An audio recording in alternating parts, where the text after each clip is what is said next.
All right, now, suppose you have a community in which, let's say, 100 out of 100 parents who send their children to a particular school agree that they would like for that school to read a prayer we can't play numbers games, and you know that, because you're going to get back to Wallace, and whether or not Negroes should just be, deported to Africa because he has a majority in his state. How did that happen? Well, no, what I'm talking about is that you cannot depend on numbers. You cannot depend on the majoritarian theories at all, because a just, right, a legal thing is not supported by public vote.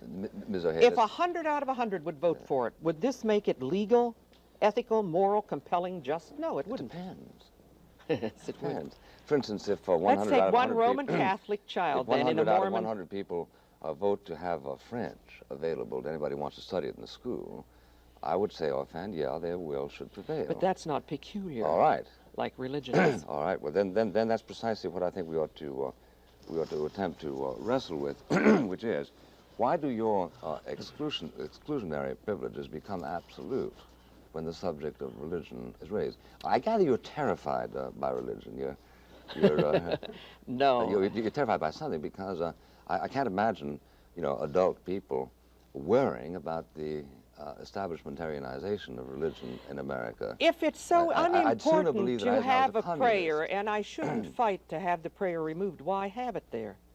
Why do you fight to have it in if it is such a trivial matter? No, I don't think it's trivial at all. One with which I should not be concerned. No, I don't think it's trivial at all. Of course I'm concerned. I do not care to have my child be handed a rosary in school one day because 100 Catholic parents in a community in which I live, where there are only 101 parents, decide that the rosary should be said. But you've broken the structure on the other of the hand, hypothesis. No, You've broken the structure. I said 100 out of 100, not 100 out of 101. Well, 99 out of 100. Yeah. No, I'm not suggesting that the community let's get back exists. to this, because have I insisted that they mouth a poem to the Madonna Madeline? Have I insisted that there be a prayerful silence in a reverential memory of Robert Ingersoll? You have done more insisting than any human being in current American history. But leaving that aside, my point is not should anybody prevent you from exercising your rights, but what right do you have to prevent other people from exercising theirs? Now, you say it's trivial. You cannot lay a premise and then go on with something on that premise, because if I give you the premise, I give you the argument. So I have to stop you when you lay the premise. That's incorrect. You cannot challenge a premise by definition. Well, let's go back again here. My premise, and I want you to answer me the question, wherein what is deduced from it is incorrectly deduced from it. My premise is that in a free society, people ought to be permitted to do what they want to do and to arrange their institutions the way they want to arrange their institutions, subject to the inalienable rights of the minority. Now, the inalienable rights of the minority are very carefully specified by the Constitution of the United States. What you are engaged in, what do they say about you are engaged in is a fanatic extension of the establishment of religion to the point where you say a Christmas tree is a threat to establish religion. And well, I saw that cartoon in your magazine, but of course I haven't fought that. However, I haven't seen it. But we'll be happy to get involved in that at a later date. What we're talking about is this. If there is nothing in the school, if there is no religious ceremony, then this mitigates against no one. It assists me none at all. It assists all atheists none at all. But it also does not assist any kind of religious organization. But suppose people want that. They can pray at home. They can pray silently in the corridors. They can pray. No. What you're saying is that you want to study French at home too. No, you want to exercise your insanity in public, and you want everybody who is a captive audience in that public to participate in it by listening to you do it. Now, you completely ignore the admonitions of Jesus Christ, and you presume to be a Christian. He said, "Do not pray in public," and this was quite specific. And you know this. He said this on the Sermon on the Mount, and if you take... Which was done in private? I know that you are said to have read the entire Bible at age 13. He did not pray on the Sermon on the Mount, you know. I know that you are said to have read the entire Bible through at age 13 over the course of one weekend. I respectfully point out that was quite a while ago. Yes. And, now, your presumption then is that I have not read it or studied it since? My presumption is that if you can't quote the First Amendment of the Constitution, it's also possible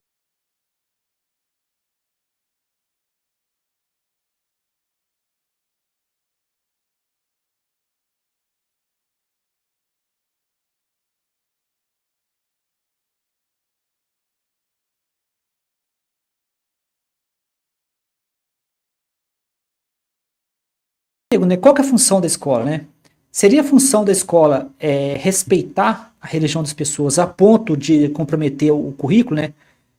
Eu tenho uma postagem no nosso blog Mente Ateísta que eu comparo uma experiência minha de quando eu estudei no colégio católico, né? No ensino médio eu estudei em colégio católico, onde que havia uma moça evangélica, uma amiga minha, conhecida, muito próxima, que, de acordo com a religião dela evangélica, ela não podia usar calça, né? Ela só podia usar saia. Então a escola católica permitiu que ela, a única exceção, não usasse o uniforme da escola e usasse saia, né? Que quebrava o uniforme.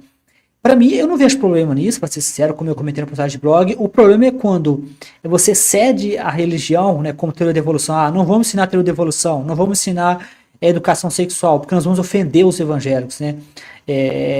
Ou nós vamos ofender os cristãos em geral, porque algumas pautas cristãs, elas são iguais, né?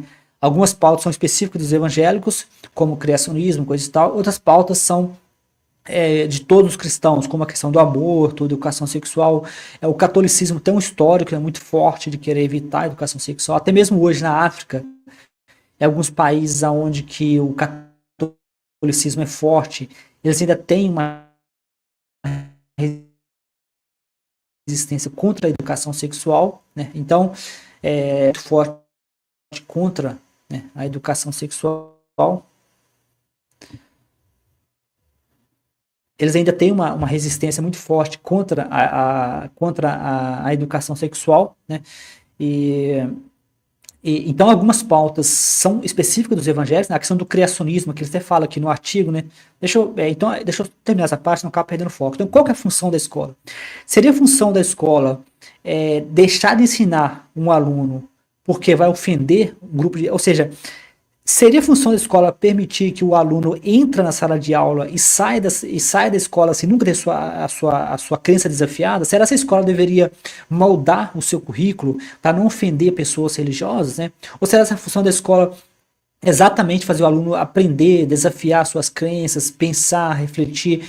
Será que essa escola deveria, né? Será que essa escola deveria moldar o seu currículo, né? Se essa escola deveria deixar de falar de coisas importantes como teoria da evolução, que é uma teoria muito importante, educação sexual, somente para não ofender cristãos, né? Eu acredito que não, a escola não deveria. Então nessas crônicas que eu estou escrevendo agora, não sei o que vai sair, eu estou comentando aqui com vocês, mas não sei se essas crônicas vão dar em algum lugar, mas a escola não deveria, na minha opinião.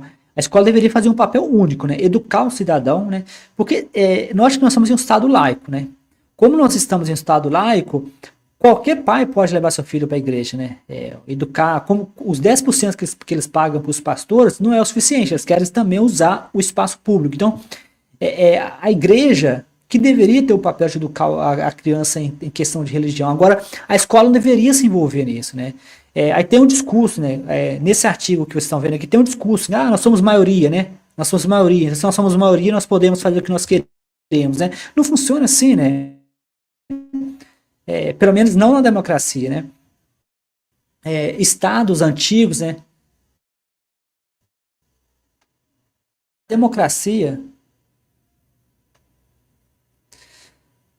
A democracia, ela não é um estado. A democracia, ela não é necessariamente o estado da maioria, né? Não é porque as pessoas são maioria que elas podem impor sua vontade, né? Imagine se 97% dos brasileiros tiverem de acordo que podemos exterminar os índios, porque eles não contribuem para a economia, os índios eles não pagam imposto, né, como o IPTU, coisa e tal. Isso significa que nós temos o direito de fazer isso? É óbvio que não, né? A justiça, né? Inclusive, muito possivelmente, isso vai parar no colo do STF, né? O STF já decidiu inúmeras vezes, né, sobre essa questão da Bíblia, né? A questão vai e volta, né? É muito parecido com os Estados Unidos. Nos Estados Unidos ele faz as mesmas coisas, eles sabem que vão perder, né? Eles sabem que vão perder. Só que aí, por exemplo, é muito comum, né, os cristãos acusarem os ateus de que vocês deveriam se importar com coisas mais importantes, né? Vocês deveriam se importar com coisas mais importantes, né? Quando a gente fala de Estado laico, escola laica, tirar Deus da Constituição, aí eles falam, vocês deveriam importar coisas mais importantes, mas é basicamente isso que eles estão fazendo, né? O tempo que o Congresso gasta, né? Os congressos, os vereadores, os deputados gastam discutindo essas coisas que serão derrubadas pelo STF, o STF já derrubou inúmeras vezes, né? Essa questão da Bíblia nas escolas já foi derrubado no Rio de Janeiro, né? No Rio de Janeiro isso já foi derrubado. Então, assim, é uma coisa que mostra um desgaste, né, de energia desnecessária com o Congresso. E vou lembrar que cada deputado nosso custa um dinheiro enorme aos cofres públicos, né? Em questão de privilégios, a questão de regalias, né, que esses deputados recebem. E tudo isso, né? Imagina se os deputados pensassem duas vezes antes de propor alguma lei. Não é o que acontece, né? Nós temos o caso no Brasil que nós discutimos isso nesse podcast, né, Mente Ateísta, né, que teve até o Eduardo Banks, no qual o Brasil, diferente da França, a França tem um filtro, né, um filtro antes da lei ir para o Congresso, né.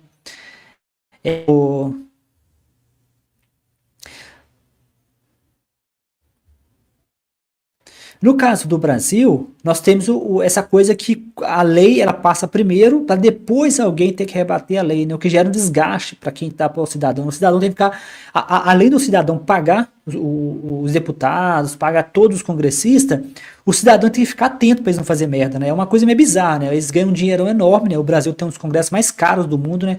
Em termos de valores por congressista, o Brasil tem um dos parlamentos mais caros do mundo, né? E mesmo assim, o cidadão precisa ficar olhando para eles não fazer besteira. É como se fossem crianças mesmo, né?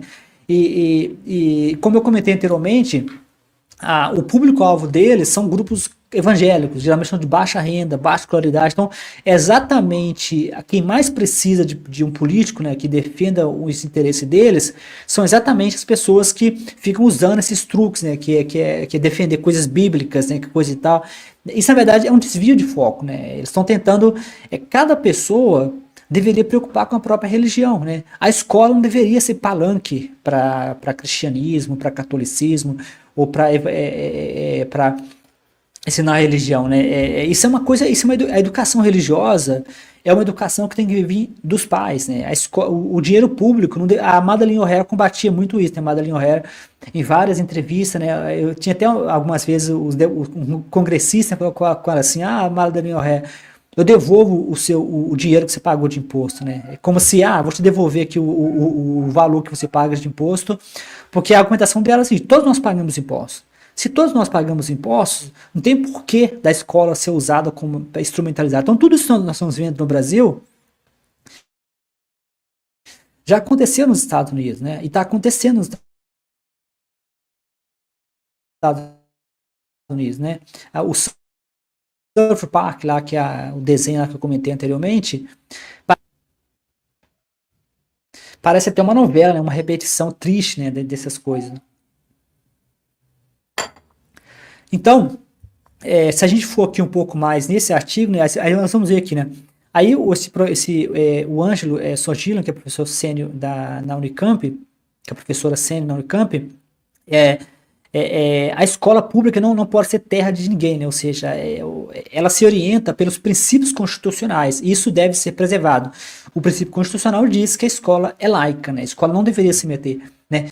Parece que o STF votou a favor do ensino confessional, né? Parece que pode ter o estudo confessional nas escolas, né? Que para mim, apesar de que o STF votou a favor, que o STF deu uma espécie às vezes o STF faz coisas, na minha opinião, meio ruim, né? E as coisas boas, né? O STF proibiu a Bíblia, né?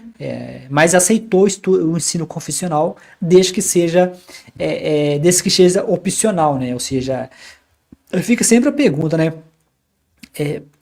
Um jovem que está tendo a sua identidade formada, não existe opcional dentro das escolas, né? São jovens, mesmo para mim, que sou adulto, e quando eu tenho de me levantar, e já aconteceu comigo de ter de me levantar em público e dizer, pessoal, não reza aqui está no espaço público, mesmo para mim, que sou uma pessoa, um homem adulto, formado, né, com identidade formada, é difícil, é constrangedor ter de fazer isso.